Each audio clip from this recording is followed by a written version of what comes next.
Are you a student? Then you must be familiar with feeling bored, unmotivated, and tired of the same routine over and over again. Because at the beginning of semester, everything feels so exciting. We get new friends, new goals, new energy. But as the weeks turns into months, motivation slowly fades, just like our money. Like assignments pile up, deadlines get closer, and the stress becomes heavier. Well, I've been there too. As a student, I understand how draining a long semester can feel. But this phase is completely normal. It doesn't mean that you're lazy. It simply means you're human. Because sometimes we feel bored, we feel motivated, and we feel unmotivated just right after that. And I've seen this happen to so many students around me, so that is normal. A long semester can feel like a running marathon without seeing the finishing line. But the good news is, motivation is not something you wait for. It is something you can build. That's why today I want to talk about motivation and share what I usually do to stay motivated until the very end.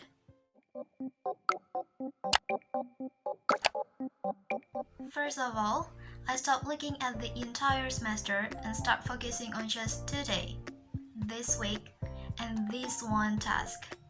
I know that big goals are important, but they can feel scary for me. On the other hand, small goals feel more possible.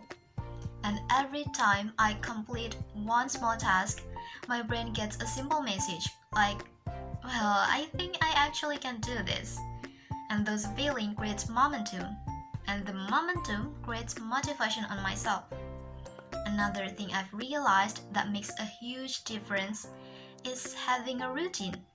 Not like a perfect, aesthetic, social media looking routine, but the realistic one. That is the routine that fits my energy. Because my energy is very limited and fits my real life situation. When my days have a pattern, my mind doesn't have to fight as much. So less fighting means less stress means more focus, and more focus means I can keep moving forward, even on the days when my motivation is so low. But beyond strategies and schedules that I said, there's something even stronger, at least for me, that is purpose. I try to look somewhere inside myself because I think I know there must be a reason why I decided to be here. Like a reason why I chose my major, my classes, and my path. When things start to feel heavy, that reason becomes my anchor. It reminds me that this season is temporary, but what I'm building is permanent. And remember, be kind to yourself. You don't have to be perfect at everything. Once again, you are human, and humans need rest, encouragement, and time to grow.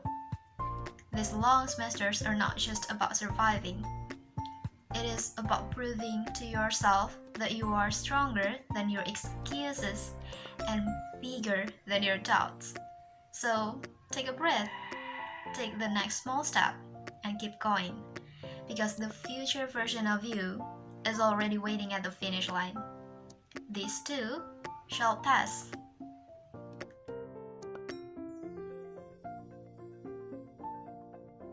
Frameworks like PREP and 5W1H help speakers organize their thoughts quickly in impromptu speaking. And this makes speech clearer and more persuasive even without preparation. And in contrast, demonstrative speaking follows a step-by-step structure, like first, second, finally, which helps the audience understand and repeat a process in the correct order.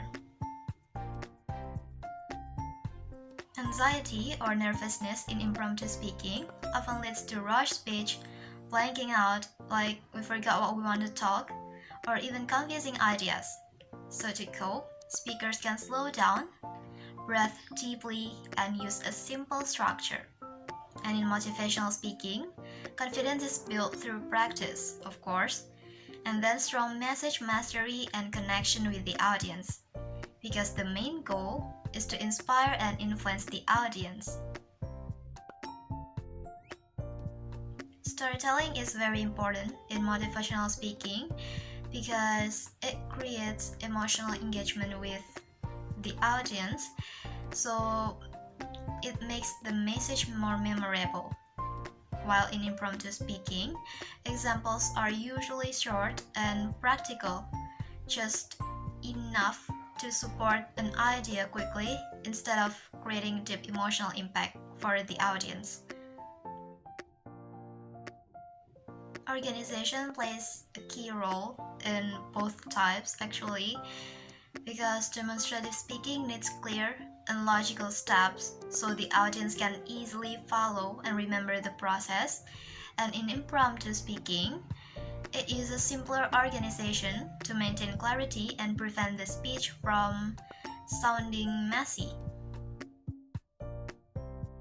In motivational speaking, ethos, pathos, and logos are carefully balanced to build trust, to build emotion, and of course logic. While in impromptu speaking, logos is usually more dominant because speakers rely on logical thinking and clarity due to limited preparation time.